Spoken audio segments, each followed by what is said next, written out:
Jo estic en contra de la pena de mort. És que, no sé, és una cosa que no m'ho havia plantejat mai.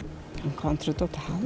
Que estiguin a la presó, que estiguin tot el que vulguis, però matar... Si es por homicidio o violaciones de niños y todo eso, sí. Matar una persona no. Si ha matat a qualcú, sí. Mai haurien d'haver existit, però per mala sort, la humanitat hem estat així. Que nadie tiene el derecho de decidir sobre la vida de nadie. No, hi ha gent que s'ho mereix, saps? Però... Jo crec que també se'n mereixes morir.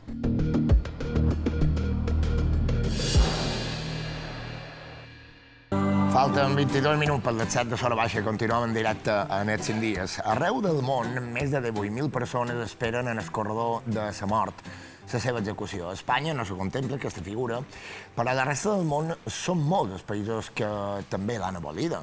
Tot i això, a un total de 23 estats encara està vigent la pena de mort. Aquesta setmana s'ha celebrat el Dia Mundial contra la pena de mort i precisament aquests dies també el Congrés dels Diputats espanyol ha duit a debat la llei de la cadena perpètua revisable a Espanya. Temes dels quals avui volem debatre en els nostres convidats, que tot d'una vos presentam en Carlos Florit, que benvingut. Moltes gràcies, bones tardes. En Paco Palacios, que és coordinador d'Amnistia Internacional a Balears. Muchas gracias, buenas tardes. I el nostre company Pedro Prieto, com estàs? Benvingut, mestre. Hola, buenas tardes. Bien. Anem per ordre, si t'assembla, Carlos, què és la cadena perpètua revisable? Té trampa, com diuen alguns. Té trampa. La cadena perpètua revisable, que li diuen presó permanent revisable, vol dir que quan te condenen per delictes molt greus i molt excepcionals, te condenen a cadena perpètua. Però a partir dels 25 anys te la poden revisar i te fan una avaluació de la teva evolució com a pres i, per tant, pots sortir de la presó si la teva evolució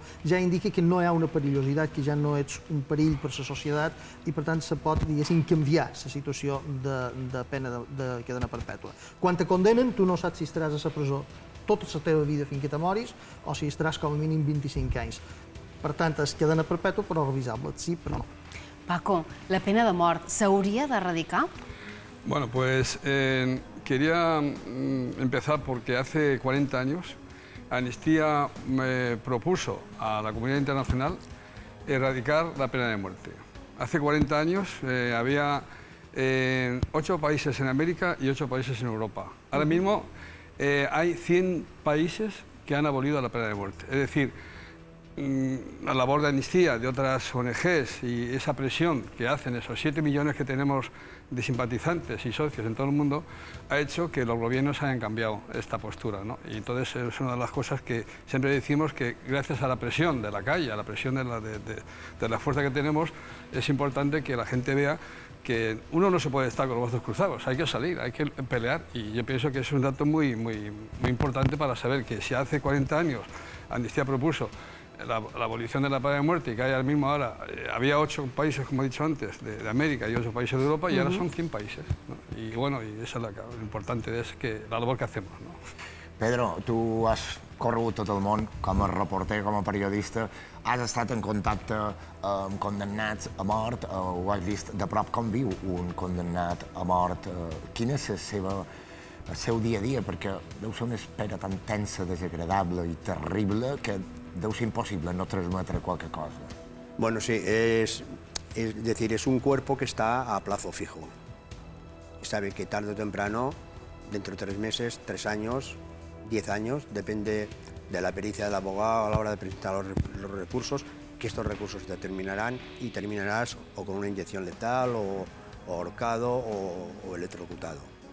Entonces esta gente, unos lo manifiestan de una forma y otros de otra. Hay algo de rebeldía en su forma de... Joaquín José Martínez, que es con quien estuve hablando, él nunca hablaba de cambiar, de conmutar la pena de muerte por cadena perpetua. Él estaba convencido de que él no había cometido los 2 asesinatos que le imputaban y él lo que quería era salir de allí. Entonces esta gente está viviendo las 24 horas pendientes, sabiendo que bueno, va a pasar un día más, mañana va a pasar otro día más, a ver cuándo me va a tocar. Y ellos no tienen... Yo creo que el gran problema de esta gente es recurrir tanto. Porque a lo mejor yo me acuerdo cuando era un chaval, había un Karl Chessman, que este al final casi fue el ídolo de todos nosotros, y eso que había matado a un montón de gente. Es que creo que estuvo como 20 años peleando y al final le electrocutaron. Ya de por sí es una barbaridad la pena de muerte, porque no solucionas nada, pero es mucha más barbaridad tener a un tío así 15 años y después matarle, o bien descubrir una vez que le has matado que este hombre era inocente. Que no seria estrany perquè ha passat. No, ha passat. Ha pasado, claro que ha pasado. E incluso en aquella época de Joaquín, yo me acuerdo que hubo uno que había estado como casi 30 años en la cárcel y el abogado demostró que no era culpable, el soltaron i tuvieron que indemnitzar. És veritat, va haver una gran indemnització, ho recordàvem en aquest cas, però en tot cas, si la tendència és abolir-la, no? El manco fer aquestes passes, legalment, Carlos, és complicat fer-ho? Anem a veure, legalment a Espanya no, a Espanya la tenim completament abolida, la tenim abolida a la Constitució i de fet, i aquest dia que se parla molt del que costaria reformar la Constitució, per reimplantar la pena de mort a Espanya, primer necessitaries 2/3 del Congrés, 2/3 del Senat, eleccions anticipades, que el nou Congrés en 2/3 la posés, que el nou Senat en 2/3 la posés, i llavors referèndum a tot Espanya. És a dir, nosaltres tenim abolida per sempre més la pena de mort. Però els països que sí la tenen, llevar-la legalment és complicat? Depèn de cada país, de la legislació de cada país, i moltes vegades, per exemple, jo crec que en els Estats Units el problema és que la gent la vol. És a dir, en els Estats Units, un polític que diu que està en contra de la pena de mort, immediatament el veuen dèbil. En Dukakis, me'n record que va perdre el debat, entre altres coses, perquè li va demanar un periodista, escolta, i vostè, si li assassinen a la seva dona i a la seva filla, estaria a favor d'abolir la pena de mort, així tot? I ell va dir, sí, estaria a favor. Aquesta és contraproduent per ells. Per això que als Estats Units s'alineï a la mateixa línia, valgui la redundància, que Aràbia Saudí, Xina, Iran, Iraq, Pakistan, que són països que no s'assemblen en res als països europeus. Aquesta alienació amb aquests països és sorprenent, perquè en el món occidental els valors que tenim són uns altres. Estos procesos judiciales generan mucho dinero, mucho dinero. Y entonces en Estados Unidos interesa que haya estos recursos y estos contrarrecursos y estas. Creo que Joaquín pagó, tuvo que recaudar cerca de como 80.000, casi $100.000 del año 1997. Que el abogado los quiere, antes de ponerse a abrir la boca, los quiere tener ya el dinero. Si no, no se pone a treballar. Hem lligat els dos temes perquè la presó permanent revisable, molta gent diu que és una cadena perpètua batllada i que és l'avantesala de la pena de mort. Que una cosa du l'altra, per això hi ha molta por amb la presó permanent revisable, que els crítics, com dic, qualifiquen de cadena perpètua solapada, perquè se passa abans de la pena de mort. Creus que hi ha perill, Paco, que una presó permanent revisable dugui a la gent a demanar encara més i que caiguéssim en soparany en un futur reclamar la pena de mort? La postura de amnistía sobre el tema de la máxima condena que hay en el Código Penal español son 25 años, que eso debe ser una especie de condena perpetua, mientras que esa sea revisable, nosotros ahí no tenemos nada que alegar, porque siempre uno puede, en este caso, ir a los tribunales y que una vez que haya cumplido esa condena, pues que sea revisable. Pero yo lo que quisiera un poco enlazar lo que estaba antes diciendo Carlos sobre el tema de Estados Unidos, que cuando fue la cifra más alta de ejecuciones en Estados Unidos fue en los años 69, 70, y el año pasado fueron 20 ejecutados en Estados Unidos.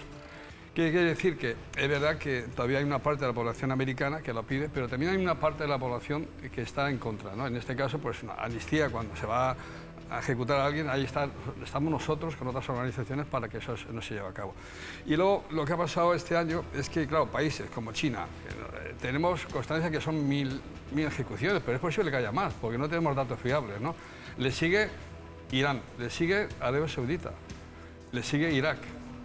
Y claro, nosotros lo que vemos es que en estos países la mayoría de las ejecuciones están encauzadas a la pobreza. Si tú no tienes un buen equipo de abogados, ¿qué sucede? ¿Os acordáis de aquel caso de aquel señor que intentó matar a Reagan, no? Pues este señor tenía un buen equipo de abogados y no pasa nada. La pregunta es, ¿qué hubiese pasado si ese señor hubiese sido un pobre hombre negro o de etnia hispana y demás? Pues sí, perquè desgraciadament depèn de cada cas, afecta molt, i el futur pot ser un o pot ser altre. Pedro, ha passat temps amb persones que ho han viscut. Jo te demanaria, Pedro, quin record et queda? Del corredor de la muerte, pues yo entré, es decir, yo pensaba que era como las películas, y no es como las películas, porque estás hablando con una persona que la van a matar, es decir, tú sabes que te van a matar, sí, yo estoy condenado a muerte, es decir, yo estoy condenado a muerte significa que te van a electrocutar o que te van a poner la inyección en X tiempo. Entonces sales como diciendo, pero joder, este mundo es para flipar, ¿no? Bueno, estoy hablando con un tío que le van a matar y está ahí el tío tan tranquilo, mientras tanto le dan de comer y mientras tanto por la mañana le hacen la cama, mientras tanto... Y él lo sigue haciendo porque él tiene una esperanza de poder... Yo, claro, yo estuve hablando con una persona normal, pero también hay mucho loco dentro del corredor de la muerte, mucha gente desesperada y mucha gente muy mal de la cabeza, ¿eh?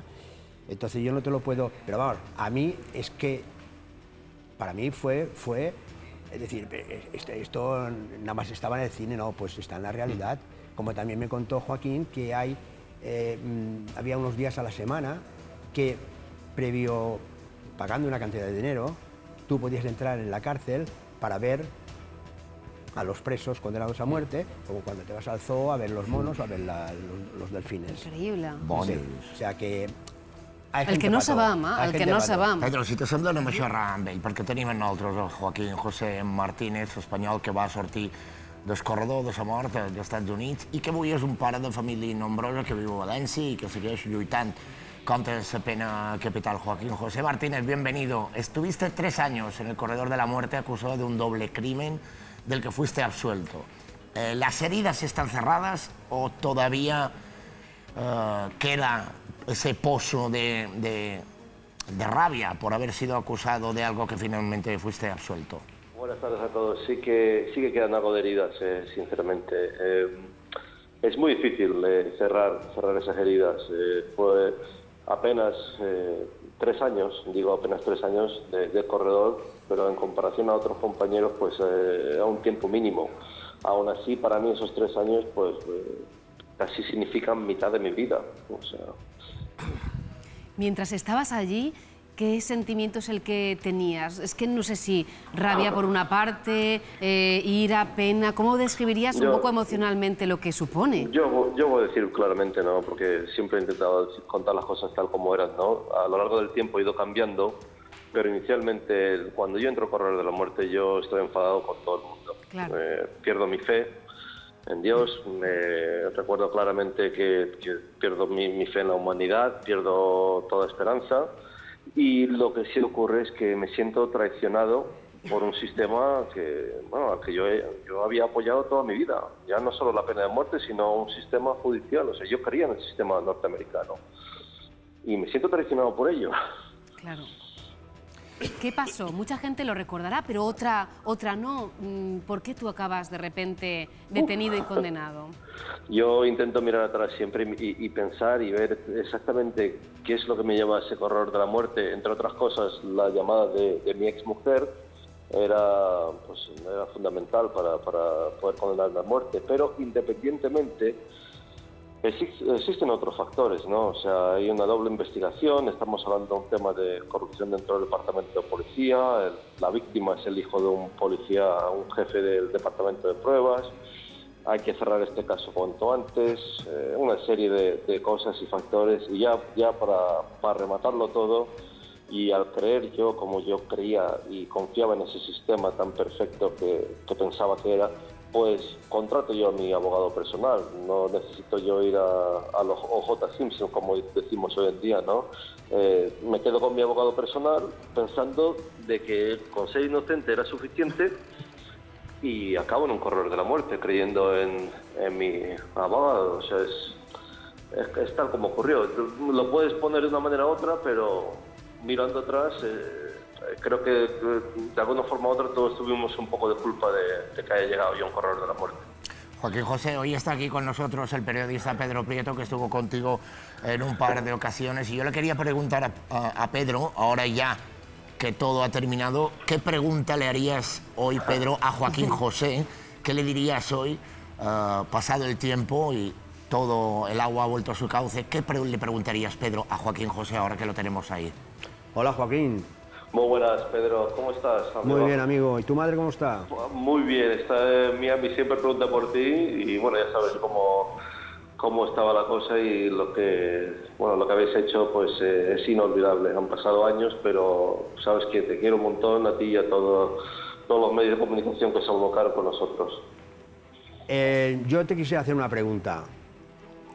Tú, que estás ya 17 y 18 años en libertad, si te llegan a decir, cuando te metieron en el corredor de la muerte, cuando aquel abogado que tú me contaste que entró en la sala con una cacatúa, que era amigo del fiscal, tu abogado defensor, si a ti te llegan a decir que tú sales por una iniciativa de tus padres que empezaron haciendo un bingo en la escalera de donde vivían para recabar dinero, ¿tú te lo crees? No. La verdad es que miro atrás y digo, no, esto no puede ser. No. Lo que han hecho mis padres, lo que habéis hecho vosotros aquí en España, yo vengo ahora de un ciclo de conferencias de fuera y la verdad es que me emociona solo comentarlo, solo contarlo. Y soy consciente de ello ahora, no era consciente de ello en el momento cuando estaba en ese corredor, ¿no? Pero lo vuestro ha sido increíble. Gracias a vosotros estoy libre y puedo contarlo. Joaquín José, sí, endavant, Paco, endavant. Soy Paco Palacio de Amnistía Internacional. ¿Qué tal, Paco? Me estás contando lo que es estar en el corredor de la muerte y yo tengo que ahora que decir una cosa que a mí me atañe profundamente. Mi padre estuvo 3 meses, no se llamaba corredor de la muerte, iban cada día, nombraban un listado y bueno, pues en 3 meses mi padre me contaba que no sabía si al día siguiente y le iban a sacar a él. Y eso fue una angustia tremenda. Yo digo esto porque estoy en contra, lógicamente, de la pena de muerte y estoy vivo porque gracias a que no lo ejecutaron. Si yo no estaría aquí. Quiere decir que esa angustia a mí me lo contaba mi padre y mi madre decía, bueno, no le cuentas al chico eso. Entonces, gracias a ese testimonio, pues cómo no voy a estar yo en contra de la pena de muerte, ¿no? Porque era una persona que había luchado a favor de la República, estaba en contra del golpe de Estado y bueno, como mi padre, hubo gente que se salvó, pero hubo gente que no tuvo la oportunidad. Y eso no tuvo esa suerte, ¿no? Y a veces es cosa de suerte, ¿eh? Sí. Y la verdad es que, mira, eres uno de los afortunados. Y yo también en ese sentido, ¿no? Sí. Espero que mis hijos algún día puedan contarlo igual, ¿no? De ahora que he tenido 5 más desde que he salido del corredor. Pues sí. Pues mucho la verdad no he parado, De todas formas es increíble, que es cierto lo que dices, Joaquín José, que es una cuestión de suerte a veces, que la vida de una persona dependa de la suerte. El abogado Carlos Flori también te quería hacer una pregunta, Joaquín José. Adelante. Joaquín, saludos. Tú que lo has vivido desde dentro, ¿tú te atreverías a decir cuántas personas inocentes crees que son ejecutadas en Estados Unidos? Sí que hay, abogado. Yo sí que tengo que decirte claramente que lo he visto yo dentro del corredor de la muerte y lo hemos visto posteriormente, de que sí ha habido casos de condenados a muerte que se les ha ejecutado y que aún están en el corredor de la muerte. Eso está claro. Yo he conocido compañeros, un compañero en particular, que falleció de cáncer, no lo llegaron a ejecutar, dentro del corredor de la muerte, del cual me acuerdo siempre. El pobre hombre se pasó 17 años en un corredor, sin visitas, sin familia, sin absolutamente nadie. Se le había acusado del asesinato, de la violación de una niña de 9 años y acabó pues muerto, sin poder hacer unas pruebas de ADN que lo podrían exculpar. Al año de haber fallecido de esta enfermedad, pues decidieron los abogados que tenían en aquel entonces realizar estas pruebas y bueno, determinaron que el hombre era inocente y no solo era inocente, que las pruebas de ADN apuntaban a otro que estaba en otra prisión. O sea, yo te digo, yo cuando os hablo de eso se me rompe el corazón. O sea, yo he pasado 3 años en un corredor de la muerte y me he vuelto casi loco con todo el apoyo que he recibido. Yo no sabría lo que es estar 17 años en un corredor de la muerte sin una sola llamada, sin una sola visita, ni una sola carta. La verdad, es otro mundo. Joaquín, tú, a pesar que ya llevas, ya creo que son el año 2000 o 2001. Sí. ¿Tú aún sigues algún día, en algún momento del día, diciendo, joder, son las 8 de la mañana y no me han traído el desayuno? ¿Tu mente sigue rebotando te ves en algún momento, te despiertas en algún momento pensando que sigues estando allí? Claro que sí. Ya hay momentos que me ocurre porque me lo dice la pareja o me lo cuenta algún amigo y me dice, ¿qué haces? Claro, yo me acerco a una puerta y espero que la puerta pues me la abran o se abra de forma automática, ¿sabes? Y dicen, ¿qué haces? ¿Estás de señorito? Digo, no.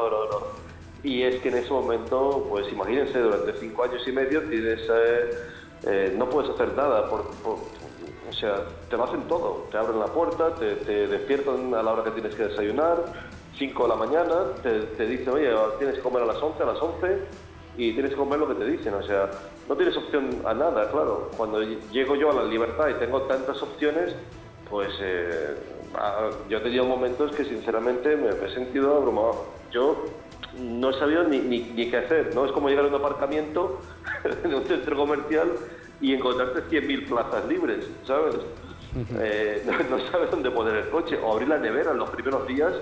Lo peor era eso para mí, abrir la nevera de mi casa cuando salí del corredor y tener tantas opciones que la cerraba nomás, así de claro, no sabía qué hacer, ¿no? Pero oye, son cosas que te dejan y te marcan, la verdad, toda la vida, ¿eh? Eso no se me pasa. No es para menos y es un relato desgarrador que yo creo que eriza el cabello solo escucharlo, pero sí que también pienso que habrá servido para ayudar a mucha gente, ¿no? O al menos es lo que tú quieres hacer a partir de ahora. Sí, bueno, independiente de intentar rehacer mi vida, que ha sido muy difícil, ¿no? Pero sí que he tenido el apoyo de mis padres y de ser padre a mis hijos, ¿no? Y trabajar y volver a rehacer mi vida, pues dedico la mayor parte del tiempo que pueda pues ayudando, trabajando conjuntamente con organizaciones, con el tema de la pena de muerte y haciendo todo lo posible por mi parte, ¿no? Es mi forma de dar las gracias por lo que se hizo por mí, ¿no? Y es una cruz que tengo que cargar todos los días, el saber que gracias a todo el apoyo que he recibido estoy libre y que otros compañeros que con la mitad o la 10ª parte de ese apoyo también podrían haber estado libres. Joaquín José, en cualquier caso, menos mal que ahora nos podemos hablar en este tono, incluso bromeando sobre ese infierno que pasaste. Muchísimas gracias por atendernos y adelante con tu lucha contra la pena de muerte, que no es para menos, no faltaría más que se te eche una mano en esa iniciativa. Joaquín José, muchísimas gracias por atender nuestra llamada. Gracias a vosotros y no nos olvidemos de Pablo, ¿eh? Vale. Lo tenemos ahí a Pablo Ibar y ya que hay que tenerlo en casa pronto. Enseguida vamos a hablar de ese tema, Joaquín. Gracias por estar con nosotros. Os quiero un montón. Gracias por todo. Gràcies a ti per estar. Són... 7:15 en punt, no, Marta? 7:15 en punt, quan t'agrada a tu. Continuem aquí als 100 dies i xerràvem d'un tema que sempre suscita polèmica, la pena de mort. Abans, fa pocs minuts, conversàvem amb Joaquín José Martínez, 3 anys al corredor de la mort, i són moltes les preguntes que ens venen. Una és no confondre, Carlos, justícia amb vengança. És per això que molta gent encara vol la pena de mort, perquè no té clar aquests dos termes? Efectivament, quan passen coses desastroses, com per exemple el crim d'Alcácer o de la Marta del Castillo, hi ha una set de venjança. La gent necessita venjança. I per això un poquet una contraidea de si la pena de mort i la presó permanent són dos escalons d'una mateixa escala, podríem dir que potser la presó permanent precisament serveix per desactivar la tentació de caure a la pena de mort, perquè quan la societat està molt sensibilitzada, això que en diuen alarma social, si saben que hi ha una presó permanent revisable, la societat veu que hi ha aquesta, no direm venjança, però sí aquesta acció contundent, aquest càstig suficient i no necessita arribar fins a pena de mort. I a més són dos temes que la filosofia és completament diferent. En el món nostre civilitzat, i aquí als Estats Units el deixaríem un poquet a fora del món civilitzat, la llei pretén castigar els qui ha fet un delicte, la llei pretén dissuadir que no facis delicte perquè tens unes sancions, però la llei pretén recuperar a la persona del delinqüent en el que és la rehabilitació i la reinserció. La pena de mort, això és impossible. La pena de mort s'esgota en la venjança. En canvi, la presó, encara que sigui permanent, revisable, te dona peu a que tinguis una opció de recuperar aquesta persona per la societat, a part que hagi de complir una condena molt important i a part que això sigui dissusori o en funció de la seva pròpia. Sí, yo creo que debates como este que se está haciendo ahora aquí en este programa sería muy loable que se hicieran constantemente. Mucha pedagogía falta, porque este debate por mucha gente saldrá ya un poco, pues lo tendrá muy claro lo que es la pena de muerte. Y cuando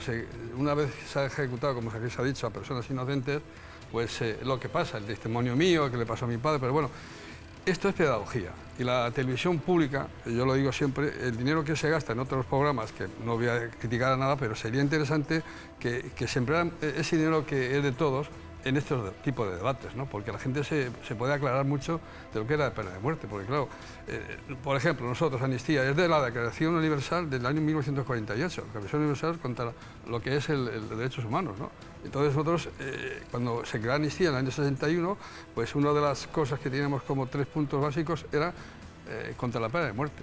Y entonces ahí es lo que estamos luchando, lo que, bueno, hemos dicho que no es que nos sintamos satisfechos, però és veritat que ha habido un canvi molt important del tema este, no? Ara xerràvem amb Joaquín José Martínez per tema, un dels altres casos més sonats és el del basc Pablo Ibar, condemnat des de l'any 2000 a pena de mort per triple assassinat a Florida. De fet, s'ha creat l'associació contra la pena de mort de Pablo Ibar per recaptar dobbers a través de crowdfunding i alliberar-lo o repetir judici. Andrés Krakenberger es portavoz de la Asociación contra la Pena de Muerte en Pablo Ibar. Andrés, bienvenido. Hola, buenos días. Andrés, Pablo está acusado de un triple crimen. ¿Qué se juzga exactamente? ¿De qué se le acusa? Se le acusa de un triple asesinato que se produce en el barrio de Miramar, en Miami, en el año 94. Tuvo 2 juicios. El primero, pues el jurado no se pudo poner de acuerdo, con lo cual hubo que repetirlo. Y en ese segundo juicio, que acaba en el año 2000, es condenado a muerte, a pesar de tener fuertes pruebas de su inocencia. ¿Y por qué es condenado a muerte teniendo fuertes pruebas de su inocencia? Pues porque, tal y como ha dicho el año pasado el Tribunal Supremo de Florida, tras muchos años de apelaciones, pues fue condenado a muerte por tener una defensa letrada ineficaz, y porque tuvo una defensa letrada ineficaz fue condenado a muerte con pruebas escasas y débiles. Estos son palabras textuales, insisto, del Tribunal Supremo de Florida, ¿no? El 4 de febrero del año pasado conseguimos por fin, después de, fijaros todos los años que han pasado, que el Tribunal Supremo de Florida hiciera este pronunciamiento y anulara la condena a muerte de Pablo, pero ordenara una repetición del juicio, ¿no? ¿Cuándo se va a repetir ese juicio? ¿Hay posibilidad de que sea pronto? Bueno, ya hay una fecha fijada. El juicio va a empezar el día 5 de marzo del año que viene. Se da la circunstancia de que fueron condenados a muerte 2 personas en el año 2000, Pablo Ibar y otra persona llamada Seth Peñalver. Seth Peñalver, en una primera apelación en el año 2006, consiguió que el Tribunal Supremo de Florida ya anulara su condena a muerte y ordenara la repetición de su juicio, por haber multitud de irregularidades en el proceso en el que fue condenado a muerte, al igual que en el caso de Pablo. Pero, él repitió su juicio en el año 2012, empezó en junio de 2012 y terminó el juicio el 22 de diciembre de 2012. Por tanto, unos 6 meses de juicio, que es lo que seguramente ocurrirá también en el caso de Pablo. Andrés, hace un momento nuestro compañero Pedro Prieto nos apuntaba que a Pablo también una de las pruebas incriminatorias es que un testigo le ha reconocido como que su perfil coincide con el de un encapuchado. O sea, esto en Europa es imposible. ¿Cómo puede ser que se tomen como válidas pruebas que a todas luces no pueden ser condenatorias? Bueno, vamos a ver, lo ocurrido es que hay un testigo que lo identifica a partir de una foto sacada de un vídeo borroso de videovigilancia que una de las víctimas había colocado en el salón de su casa, que es donde se producen los hechos, ¿no? Claro, uno se pregunta, ¿y por qué coloca alguien un vídeo de videovigilancia en el salón de su casa? Pues básicamente porque estaba amenazado por cuestiones de drogas, era un dueño de un nightclub. De ahí se saca una foto muy borrosa, con fuertes contrastes lumínicos, muy poquita resolución, que, bueno, ¿se parece a Pablo?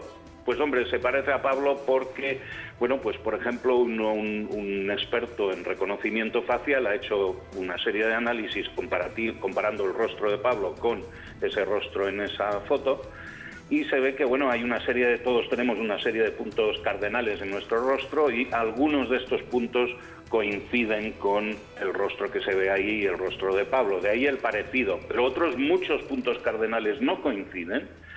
Y se da además la circunstancia de que este perito de renombre mundial, además en materia de reconocimiento facial, dice, pero es que además si me piden ustedes que yo haga un reconocimiento oficial y diga que ese es Pablo, pues no lo puedo hacer. ¿Por qué? Porque la foto realmente no reúne las condiciones de calidad mínimas necesarias para poder yo afirmar que es Pablo o que no es Pablo, ¿no? Por tanto, no sirve esa prueba, ¿no? Pero es que se da además la circunstancia de que, ese testigo hace esa declaración no de forma espontánea, sino que presenta su declaración al tribunal cuando ve que las autoridades ofrecen un incentivo económico, ¿no? Se sacan el típico anuncio de tantos miles de dólares de recompensa por cualquier testimonio que llegue a una inculpación. Y bueno, pues acude a comisaría, los detectives ponen en un primer reconocimiento sobre la mesa una serie de fotos, entre ellas está la de Pablo, y el testigo elige unas cuantas fotos de gente, pues más o menos todas muy parecidas, ¿no? Y Pablo entre ellos. Al día siguiente vuelven a convocar a este testigo a comisaría y ponen sobre la mesa dos fotos, la de Pablo y la de alguien que no se parece absolutamente nada a Pablo. Pues, ¿a quién va a reconocer? Esto se llama amañar un reconocimiento, ¿no? Entonces, esto junto con pruebas, yo creo que muy sólidas de la inocencia de Pablo, es lo que vamos a tener que discutir en la repetición del juicio, con una defensa letrada eficaz que, desgraciadamente hoy en día en Estados Unidos, quieres una defensa letrada eficaz en un juicio de pena de muerte, pues te la tienes que pagar. Exacto. Exacto. Y esto es $1.300.000 de presupuesto que tenemos ya recaudados la mayor parte, pero nos falta todavía del orden de unos 325.000 euros para llegar a la meta, ¿no? No me cabe duda, Andrés, que mediante estas campañas que tenéis de crowdfunding, yo creo que se podrá alcanzar esa cifra, y en todo caso, antes de despedirte, decir que se repita el juicio, yo creo que eso ya es un aspecto muy positivo. Sin duda, y lo que nos ha costado ya en dinero todo un proceso apelatorio. Hubo una primera apelación ante el Tribunal Supremo de Florida en el año 2006 que salió mal. El tribunal en aquella ocasión estimó que había las mismas irregularidades que en el caso de Seth Peñalver, por tanto debería haberse repetido el juicio, pero como el abogado de Pablo que tuvo en el juicio en el año 2000 no estaba en condiciones de llevar una defensa letrada eficaz, pues no presentó una serie de mociones, entre ellas la de anular como prueba el vídeo. Y por tanto el Tribunal Supremo dio por bueno el vídeo como prueba, ¿no? Andrés, lo que decíamos... tuvimos que hacer todo un larguísimo proceso de apelación. A partir de ahí volver al Tribunal de Broward County a alegar defensa letrada ineficaz. no nos dieron la razón, esto lo apelamos, tuvimos que volver al Tribunal Supremo de Florida y esa es la decisión que el año pasado pues ya por fin salió bien, ¿no? Andrés Kreckenberg, el presidente de la Asociación en contra de la pena de muerte de Pablo Ibar, muchas gracias por atendernos, por atender nuestra llamada y muchísima suerte con ese segundo juicio. Gracias, Andrés. Muchísimas gracias. En qualsevol cas, el que dèiem, sembla kafkià, sembla surrealista que se puguin prendre com a proves condenatòries. Jo sé el que dèiem, que això a Europa és impossible. Això a Europa jo crec que no mos passa, la veritat. És que te fa por pensar d'anar de viatge als Estats Units, que te plegui un lío d'aquests. M'ho ha llevat d'escap. Perquè els dos casos que hem comentat, ja no és el debat pena de mort, sí o no, que estem en contra de la pena de mort, és que, a més, en aquest lot, diu que el primer judici va ser l'any 2000, és a dir, si el arriben a absoldre i surt en llibertat, estem l'any 2017, ja du quants anys du? Quasi 20 anys. Quasi 20 anys, li han arruïnat la vida. Li han arruïnat la vida sense proves. Es lo que os decía, dinero. Ahora $1.300.000 ha dicho, ¿no? Sí, que faltan 300.000. Sí, 300.000. A Joaquín han pasado 20 años casi, pues es dinero. Lo que quieren es dinero.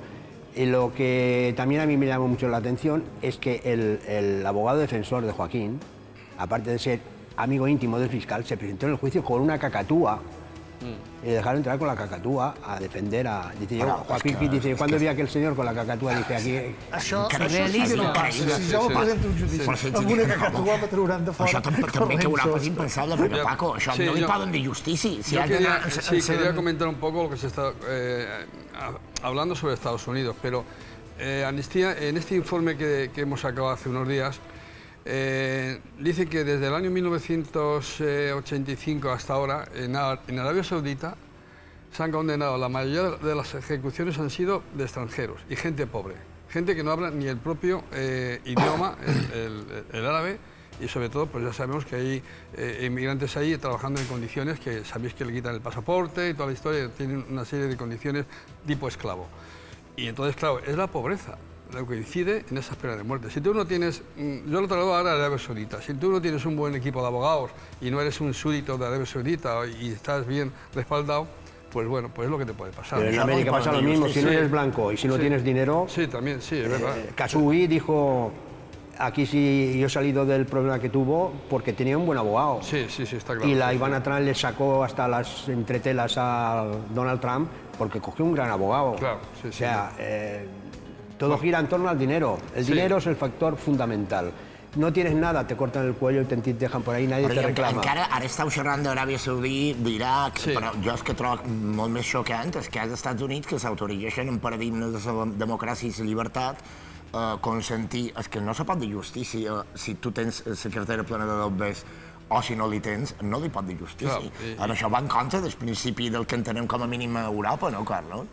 Xoca en el concepte occidental de civilització, d'igualtat davant la llei, d'equitat, xoca, no encaixa. I jo crec que dins dels Estats Units hi ha com a dos Estats Units, és a dir, si anaven als estats de Nova Anglaterra, Massachusetts, Nova York, això, és vera que un negre a Nova York, segons quin barri, doncs potser ho té cru, però crec que són molt més europeus, o molt més canadencs, en definitiva, que estan allà a la vora. Però llavors hem d'anar a l'Amèrica profunda, del mig oest i del sud, i allò és un altre país, segon com, són com dos països dins un. No, yo quería destacar que China, el año pasado fueron 1.000 ejecuciones las que se llevaron a cabo, y están basadas estas 1.000 ejecuciones en gente también que no tenía esos resortes económicos para poder defenderse, ¿no? Y sobre todo machacan mucho a las señas, ¿no? Y es una constancia que nosotros estamos... claro, es que ahí, para recibir estas informaciones, es difícil. I això són les dades que teniu. Eso son, es que, claro, lo que no se contan. Es que no sabemos exactamente la realidad de lo que está pasando en China. Claro, aquí lo que pasa con China, que yo lo digo claramente, pues es una de las las cosas que tiene Amnistía es que como nos financiamos solamente de las cuotas nuestras, no estamos así diciendo, a ver lo que voy a decir, que luego no me quita la subvención. No, Amnistía lo bueno que tiene es la voz que habla constantemente sin miedo a nada. Entonces China es el que impone, como un poco lo que pasó aquí. ¿Os acordáis cuando la justicia española podía perseguir a cualquier crimen que se hubiese hecho contra un español en cualquier país del mundo? Pues no. ¿Qué hizo China? Pues por esto que ha pasado en España con el tema de la crisis, pues obligó China y Estados Unidos a que esa ley se cambiara. Es que el poder de China no lo sabemos la fuerza que tiene.